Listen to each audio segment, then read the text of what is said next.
નમસ્કાર વિદ્યાર્થી મિત્રો, જય મહાદેવ. તન્ના એજ્યુકેશનલ કેમ્પસ ગોંડલ આપનું હાર્દિક સ્વાગત કરે છે. બાળકો, આપણે સ્વાધ્યાય પોથીમાં ચેપ્ટર 8 ગાડું અને પૈડા બરાબર ગઈકાલનો જે પીરિયડ હતો તેમાં આપણે સ્વાધ્યાય પોથીમાં પૂરેલું.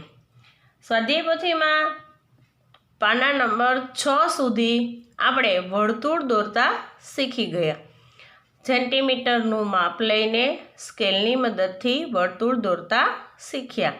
હવે બાળકો, આજે આપણે સ્વાધ્યાય પોથી પાના નંબર 7 તેના પર જે આપણને પ્રશ્નો આપેલા છે તે જોઈએ.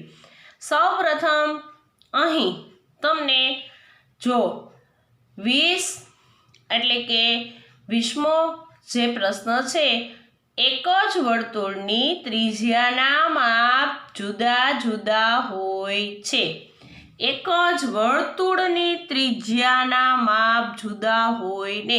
મેં તમને બોર્ડમાં શીખવાડેલું હતું કે વર્તુળ છે એમાં જેટલી ત્રિજ્યા હોય એ બધી જ ત્રિજ્યાના માપ સરખા હોય, જુદા જુદા ન હોય. તો આપણે બોક્સમાં ખોટું કરીશું. પછી 21, એક જ વર્તુળના કેન્દ્રમાંથી પસાર થતા જુદા જુદા વ્યાસના માપ જુદા જુદા હોય. વ્યાસના માપ પણ સરખા જ હોય બરાબર. એ પણ આપણે શીખ્યા હતા કે વર્તુળ દોરી અને વર્તુળ આખો વ્યાસ હોય અને અડધી ત્રિજ્યા.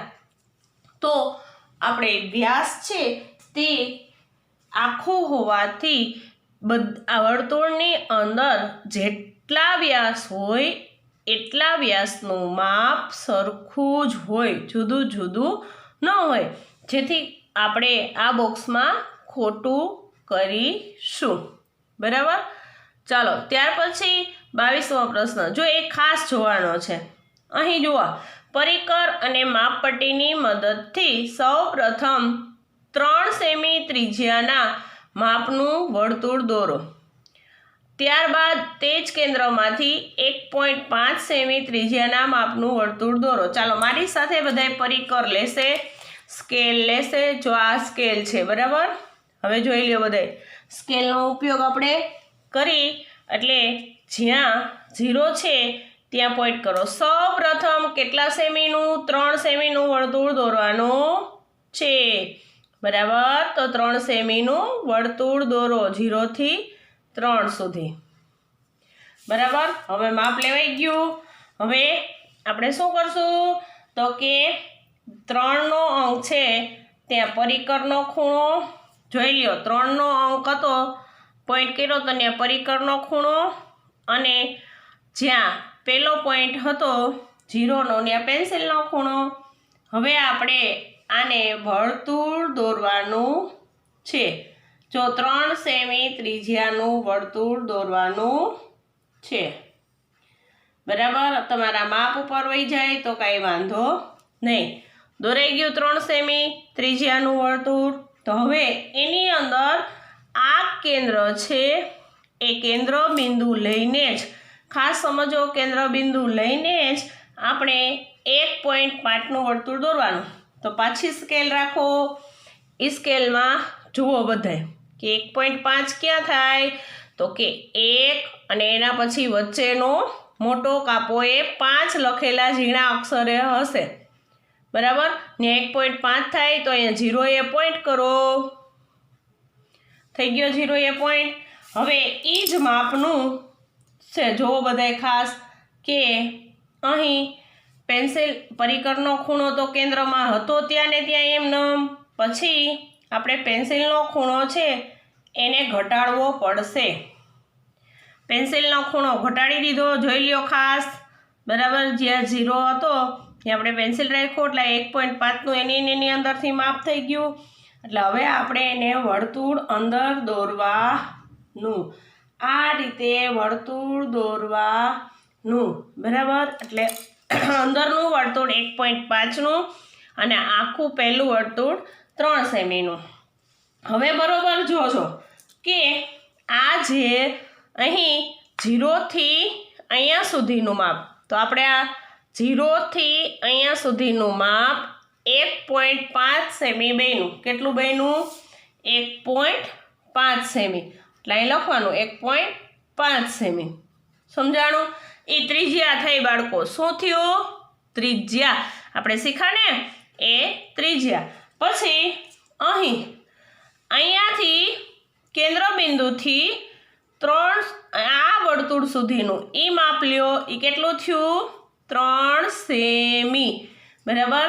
તો ઈ પણ શું થાય એ પણ તમને ખબર છે કે આ પણ કેન્દ્રથી આ જે વર્તુળ છે ત્યાં સુધીનું માપ 3 સેમી. એ પણ 3 સેમી વર્તુળની ત્રિજ્યા બની. સમજાણું ને? હા, તો એ જ રીતે આ દાખલામાં કરવાનું છે. જુઓ 23મો દાખલો. એમાં 2 સેમીનું વર્તુળ દોરો. તો ચાલો 2 સેમીનું વર્તુળ મારી સાથે દોરો બધાય. એટલે 0 એ પોઈન્ટ કરો, બરાબર, અને 2 એ પોઈન્ટ કરો. એટલે 2 સેમીનું વર્તુળ છે એ દોરવા માટે હવે પરિકર લ્યો. પછી 2ના ખૂણે પરિકર રાખો અને પેન્સિલનો ખૂણો અહીં રાખો આગળ. હવે આને વર્તુળ દોરી લ્યો. બરાબર? હવે વર્તુળ દોરાઈ ગયું. તો હવે તમારે શું કરવાનું છે કે વર્તુળ દોરાઈ ગયા પછી એની અંદર 3 સેમી ત્રિજ્યાનું માપનું શું વર્તુળ દોરવાનું છે. એટલે આ 2 સેમીનું થયું. બરાબર? હવે એની ઉપર જ પાછું 3 સેમી ત્રિજ્યાનું વર્તુળ દોરવાનું. તો આપણે એનું માપ લેવું પડશે. કઈ રીતે? તો કે સ્કેલ રાખો. સ્કેલના જે આ વર્તુળ આ જે 0 છે એ 0 એ અહીં સ્કેલ રાખવાની. શું રાખવાનું? સ્કેલનો ખૂણો. એટલે કે ત્યાં 0 હોય ને અહીંયા કેન્દ્ર બિંદુએ 0 અને અહીંયા શું રાખવાનું? અહીંયા પોઈન્ટ કરો એટલે 3 આવશે. બરાબર? એ રીતે અહીં પણ તમારે જુઓ આ રીતે છે એ પરિકરનો ખૂણો કેન્દ્રના સ્થાને અને પેન્સિલનો ખૂણો 3ના સ્થાને. સમજાઈ ગયું?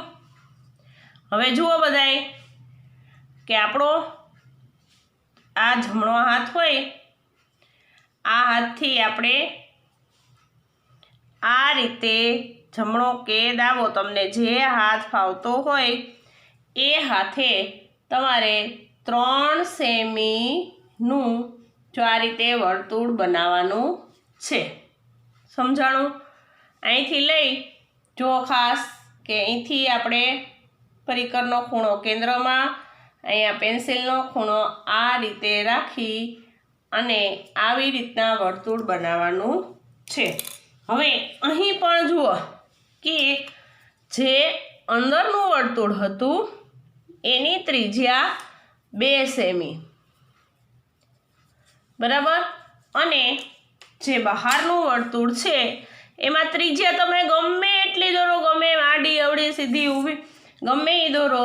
આ કેન્દ્રથી અહીંયા સુધી, આ કેન્દ્ર બિંદુથી અહીંયા સુધીની ત્રિજ્યા 3 સેમી જ આવશે. ગમે ત્યાં માપ લ્યો, સીધી આ બાજુ લ્યો, આ બાજુ લ્યો, વચ્ચે લ્યો, અહીંયા લ્યો કે આમ લ્યો કે આ સાઈડ લ્યો. બરાબર? ગમે ત્યાં લેશો ત્રિજ્યા હંમેશા કેવી આવશે? સરખી જ આવશે. સમજાણું બાળકો? તો હવે એની નીચે 24મો દાખલો જુઓ. નીચે આપેલા વ્યાસ પરથી ત્રિજ્યા શોધી વર્તુળ દોરો. હવે નીચેનો વ્યાસ કેટલો છે? 2 સેમી. બરાબર? તો સૌ પ્રથમ આપણે શું લખવાનું? તમારે શોધવા માટે પહેલાં ત્રિજ્યા શોધવી હોય તો ત્રિજ્યા લખવાની. લખી હવે આપણે ત્રિજ્યા શોધવા માટેનું સૂત્ર વ્યાસ ભાગ્યા 2. વ્યાસ ભાગ્યા 2 આપણે બોર્ડમાં દાખલા જ્યારે પાઠ્યપુસ્તકના ચાલતા હતા ત્યારે શીખ્યા હતા કે વ્યાસના છેદમાં 2 કરવાના એટલે ત્રિજ્યા મળે. અહીં વ્યાસ કેટલો છે? 2 સેમી. તો ઉપર 2 છેદમાં 2. બરાબર? 2 એકુ 2 2 એકુ 2, 2 ઉપરના ઉડ્યા, નીચેના 2 ઉડ્યા, એટલે 1 સેમી વધ્યું. શું વધ્યું? 1 સેમી. 2 એકુ 2, એટલે અહીંયા જવાબમાં આપણે 1 સેમી લખીશું. શું લખવું પડશે બાળકો જવાબમાં? 1 સેમી. એટલે આપણે 1 સેન્ટીમીટરનું અહીં વર્તુળ દોરવાનું. 1 સેન્ટીમીટરનું વર્તુળ દોરશો એટલે 0 પોઈન્ટ કરવાનો અને 1 પોઈન્ટ કરવાનો. 1 બરાબર. હવે આપણે 1 સેન્ટીમીટરનું વર્તુળ દોરવા માટે એનું માપ પણ લેવું પડશે. જો આ રીતે સમજાણું. આ માપ લઈ લીધું. હવે વર્તુળ દોરી નાખો. આ 1 સેન્ટીમીટરનું વર્તુળ છે તે બની ગયું. બરાબર. હવે એની સામે દાખલો બીજો જુઓ. તેમાં પણ એમ છે કે વ્યાસ આપેલો છે, તમારે ત્રિજ્યા શોધવાની છે. વ્યાસ આપેલો છે ને ત્રિજ્યા શોધવાની છે. તો સૌ પ્રથમ ત્રિજ્યા શોધવા માટે ત્રિજ્યા બરાબર વ્યાસના છેદમાં 2. બરાબર. આ સૂત્ર મૂકવાનું. પછી વ્યાસ કેટલો? 4 સેમી છેદમાં 2, એટલે 2 દુ 4. અહીંયા 2 વધશે. બરાબર બાળકો. એટલે 2 સેમી ત્રિજ્યા આવશે. તમારે એટલું જ ખાસ યાદ રાખવાનું, ખાલી જગ્યામાં 2 સેમી ત્રિજ્યા દોરો કે વ્યાસ 4 હોય તો ત્રિજ્યા 2. ત્રિજ્યા હંમેશા અડધી હોય, એટલું ખાસ યાદ રાખવાનું. બરાબર. અને ત્રિજ્યા કરતાં વ્યાસ બમણો હોય, 2 ગણો હોય, એટલે આપણે આ વસ્તુને ખાસ યાદ રાખવાની. તો અહીંયા કેટલા સેમીનું વર્તુળ આવ્યું? સરસ, વેરી ગુડ. 2 સેમીનું.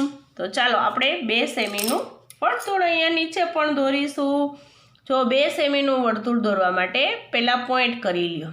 0 અને 2. બરાબર. પોઈન્ટ કર્યા પછી અહીંયા તમે આ રીતે પેન્સિલ અને પરિકરનો ખૂણો રાખો. હવે વર્તુળ દોરી લ્યો. બરાબર. પેન્સિલ અને પરિકરનો ખૂણો બરોબર રહે. ઉપરથી ટાઈટ પરિકરને પકડી રાખવાનું, જેથી કરીને તમારો વર્તુળ છે એ વ્યવસ્થિત અને સરસ બને. બરાબર બાળકો. હવે દાખલા નંબર 25 જુઓ. દાખલા નંબર 25માં 2 આકૃતિ આપેલી છે. કેન્દ્ર બિંદુ P છે, ખાસ યાદ રાખજો. કેન્દ્ર બિંદુથી B સુધી અને P થી A સુધી. બરાબર. આકૃતિ પરથી 2 આકૃતિ તમને ઓરિજિનલ ત્યાં દોરેલી જ છે, તેના ઉપરથી તમારે જવાબ લખવાનો છે. કે આકૃતિ પરથી તમારે જવાબ લખવાનો કે આ વર્તુળ છે એ P અને B નું માપ, P અને A નું માપ, A P નું, P B નું. બરાબર. અને A અને B નું માપ. તો આપણે સૌ પ્રથમ તમને જો અહીંયા પ્રશ્ન આપ્યો છે AP, PB અને AB. તો સૌ પ્રથમ AP નું માપ, તો A અને P નું માપ સ્કેલની મદદથી જ લેવાનું છે બાળકો. ખાસ જોજો કે 0 A નું રાખો અને વર્તુળ અહીંયા રાખો. સ્કેલ. બરાબર. આ સ્કેલેથી તમે માપ લીધું. તો અહીં P સુધીનું માપ છે એ 2 સેમીનું આવ્યું. કેટલું આવ્યું? 2 સેમી. હવે PB નું માપ લ્યો. તો PA થી B સુધીનું માપ કેટલું આવ્યું? સ્કેલથી જુઓ અહીંયા ખાસ આંકડો 3 સેમીનો. કેટલો આવ્યો? 3 સેમી. હવે આખું માપ લ્યો એટલે A થી B સુધીનું કેટલું આવ્યું? 5 સેમી. કેટલું આવ્યું બાળકો? A B બરાબર 5 સેમી. જો આ પ્રયોગ દ્વારા આપણે એટલે કે ભૂમિતિની દ્રષ્ટિએ સાબિત કરવું હોય તો આપણે આ રીતે કરવું પડે કે AB બરાબર AP પ્લસ PB. બરાબર. તો 2 + 3 બરાબર 5 સેમી. સમજાણું બાળકો? આપણે આ રીતે માપ છે એ લેવું પડશે. ચાલો પાછળનું પેજ કાઢો. ચાલો 26મો દાખલો જુઓ. અહીં આનંદીનું એક વર્તુળ, શીલાનું એક વર્તુળ અને માધવનું એક વર્તુળ છે. ત્રણેય એક એક વર્તુળ દોરેલા છે. 1 મીટર લાંબી દોરી એને લીધી છે. માધવે 3.5 સેમીનું વર્તુળ દોર્યું છે, બરાબર. અને ત્રણેય જણા છે એક ખીલી દોરીની મદદથી વર્તુળ એને બનાવ્યા છે. એમાં આપણે એ નક્કી કરવાનું છે કે શીલાએ 1 સેમીનું વર્તુળ દોરેલું છે, માધવે 3.5 સેમીનું વર્તુળ દોરેલું છે અને આનંદીએ 2 મીટરનું, જે આખી આનંદી પાસે 2 મીટરની લાંબી દોરી હતી એમાંથી અલગ અલગ છે અને ત્રણેય વર્તુળ બનાવ્યા છે. હવે આપણે એના માપ ઉપરથી એના પ્રશ્નોના જવાબ આપવાના છે. અહીં નીચે જુઓ 1, 2 અને 3 પ્રશ્નો તમને પૂછેલા છે. એ ત્રણેય પ્રશ્નો છે એના આપણે જવાબ મેળવવાના છે. સૌથી નાનું વર્તુળ કોનું બનેલું છે, તેની દોરીની લંબાઈ કેટલી? તો સૌથી નાનું વર્તુળ શીલાનું છે. એ તો આપણને તરત ખ્યાલ આવી જાય. એની દોરીની લંબાઈ 1 સેન્ટીમીટરની. સ્કેલની મદદથી માપી લેવાનું. તો અહીં આપણે લખવાનું કે સૌથી, ચાલો લખો મારી સાથે, સૌથી નાનું વર્તુળ શીલાનું છે અને તેની દોરીની લંબાઈ 1 મીટર છે, બરાબર. હવે બીજું, સૌથી મોટું વર્તુળ કોનું બનેલું છે તેની, તો આપણને જો સીધો જ ખ્યાલ આવે છે કે સૌથી મોટું વર્તુળ માધવનું બનેલું છે, બરાબર. તો ચાલો લખો બધે મારી સાથે, સૌથી મોટું વર્તુળ માધવનું બનેલું છે. તેની દોરીની લંબાઈ 3.5 મીટર છે. ચાલો પછી ત્રીજું જો, લાંબા દોરડા વડે મોટું વર્તુળ બનાવી શકાય છે. કારણ આપો. કારણ એ છે કે લાંબા દોરડા વડે મોટું વર્તુળ બનાવી શકાય છે. કારણ કે લાંબા દોરડા વડે તો મોટું વર્તુળ બનાવી શકાય ને બાળકો. હા, શું કામ? કારણ કે લાંબા દોરડા વડે બનતા વર્તુળની ત્રિજ્યા વધારે મળે છે, બરાબર. ચાલો બાળકો હવે જુઓ 27મો પ્રશ્ન છે. એમાં તમને 5 અલગ અલગ પેટર્ન આપેલી છે. 2 પેટર્ન 8 પાના નંબર ઉપર અને 3 પેટર્ન છે એ પાના નંબર 9 ઉપર. એ અલગ અલગ પેટર્ન આપેલી છે. એ પેટર્નને તમારે એવી જ સેમ પેટર્ન દોરવાની અને દોરીને પછી તમારે એની અંદર મીણિયા કલરથી અથવા પેન્સિલ કલરથી રંગ પૂરવા. ચાલો હવે આ જે વર્તુળ છે એ વર્તુળને આપણે દોરવા માટે એક વર્તુળ છે, 1, 2 ને 3 વર્તુળ છે. એવા 3 વર્તુળ છે એને આપણે શું કરવું પડશે? તો કે એક જ સરખા 3 વર્તુળ અહીં દોરવાના. પણ કઈ રીતે? જો પહેલાં તમે સૌ પ્રથમ એક વર્તુળ દોરી લ્યો. તમારું પરિકરનું માપ બદલવું જોઈએ નહીં, એક જ રહેવું જોઈએ. તમારું પરિકરનું માપ જો બદલી જશે તો વર્તુળ છે એ પણ બદલી જશે. આ એક જ માપનું વર્તુળ બનવું જોઈએ. પછી તમારે બીજો ખૂણો પરિકરનો ખૂણો અહીંયા રાખવાનો કેન્દ્રના સ્થાને, પછી વચ્ચે કેન્દ્ર હોય ત્યાં પેન્સિલનું સ્થાન, અને એ જ એના માપમાં બીજું વર્તુળ બનાવવાનું. ખાસ સમજો, પરિકરનો ખૂણો અહીંયા અને કેન્દ્ર બિંદુ હોય ત્યાં પેન્સિલનો ખૂણો, એટલે શું થશે? બીજું વર્તુળ બની જશે. હવે પરિકરનો ખૂણો અહીંયા રાખો અને પેન્સિલનો ખૂણો અહીંયા રાખો, ને આ રીતે ત્રીજું વર્તુળ છે એ બનાવી લો. બરાબર? તમારું ખાનું છે એ ખાનાની બહાર વર્તુળ ન નીકળે એનું ધ્યાન રાખજો. બરાબર? અહીંયા ઉપરથી બનાવજો આવી રીતના ક્રોસમાં 3 વર્તુળ આ રીતે બનાવવાના. બરાબર? હવે આ વર્તુળ છે એ તમારાથી સરખું ન થયું, ધારો કે જાઓ, અને એ વર્તુળને તો તમારે આ રીતે પણ દોરી શકાય. જુઓ બધાય બાળકો ખાસ, કઈ રીતે? તો કે અહીં જે પરિકરનો ખૂણો છે એને અહીંયા રાખો, આને અહીંયા રાખો, પછી આ રીતે પેન્સિલનો ખૂણો સામેના વર્તુળ ઉપર રાખો અને આને અહીંયા રાખો, એટલે આ સરસ આ રીતે વર્તુળ બનશે. જો પરિકરનો ખૂણો અહીંયા રાખવાનો, બરાબર, આ કેન્દ્ર સ્થાને, એટલે તમારું વર્તુળ છે એ સરસ બનશે. આ રીતે તમારે પેટર્ન બનાવવાની છે. પેટર્ન બનાવીને એમાં તમારે આછા પેન્સિલ કલર અથવા મીણિયા કલરની મદદથી વર્તુળ બનાવવાનું. હવે અહીંયા જુઓ કે અહીં જુઓ આ છે એ વર્તુળ છે.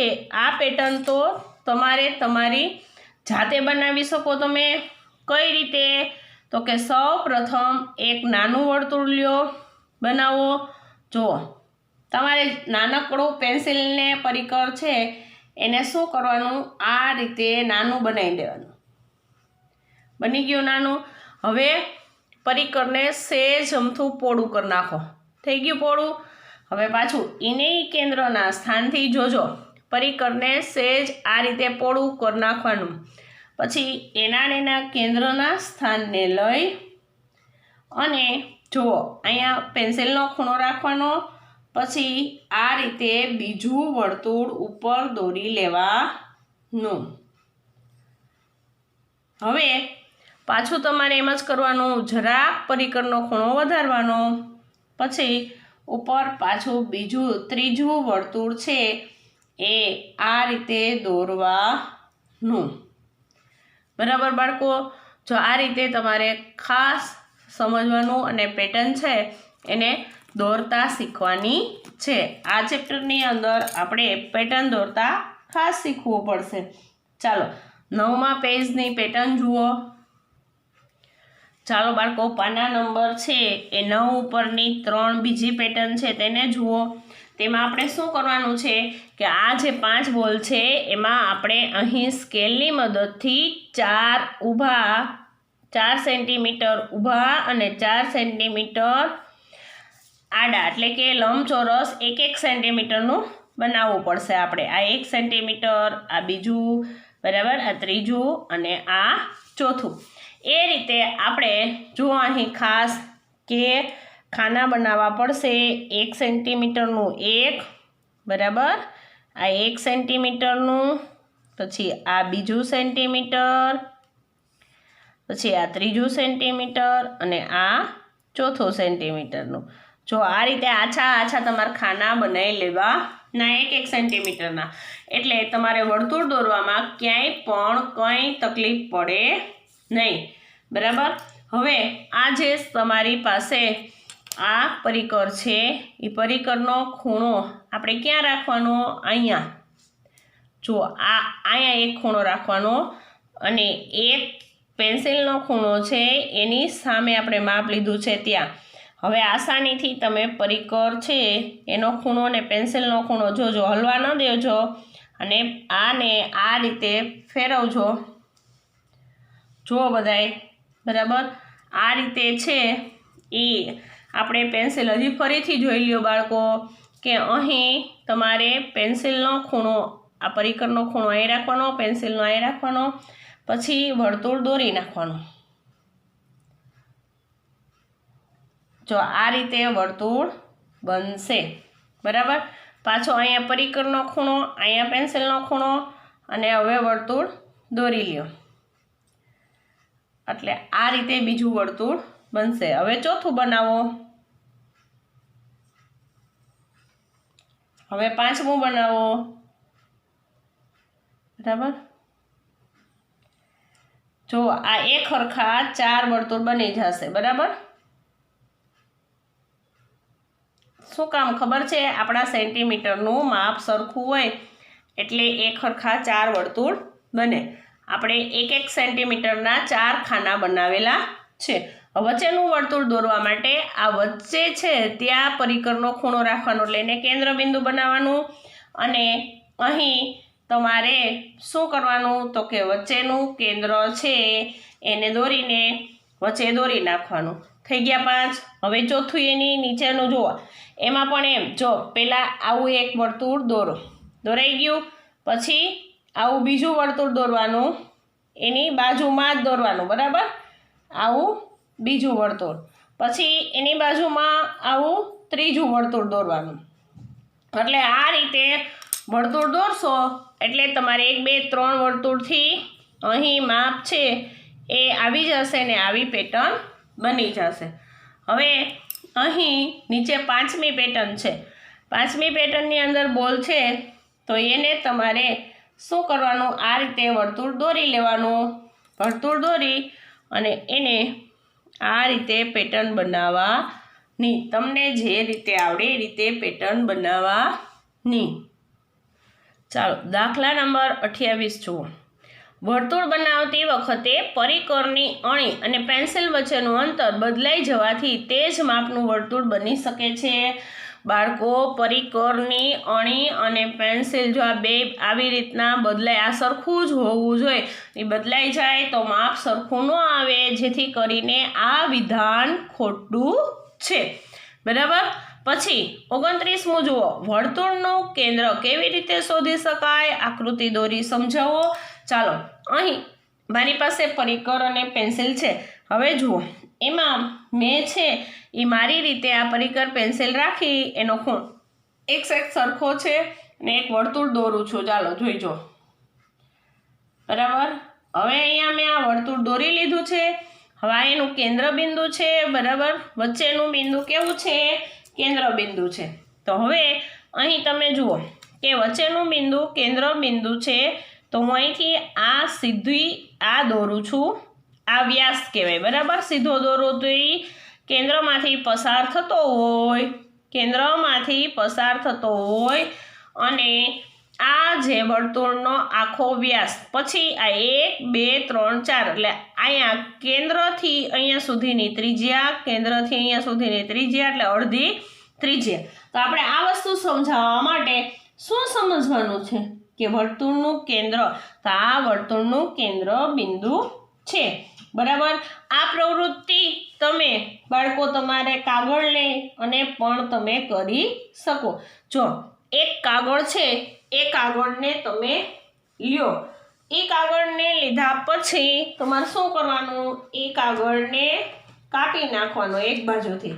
પછી કાપી અને એની એક બાજુથી ઘડી કરવાની. જો આ રીતે તમે કાગળને કાપી અને ઘડી કરો. બરાબર.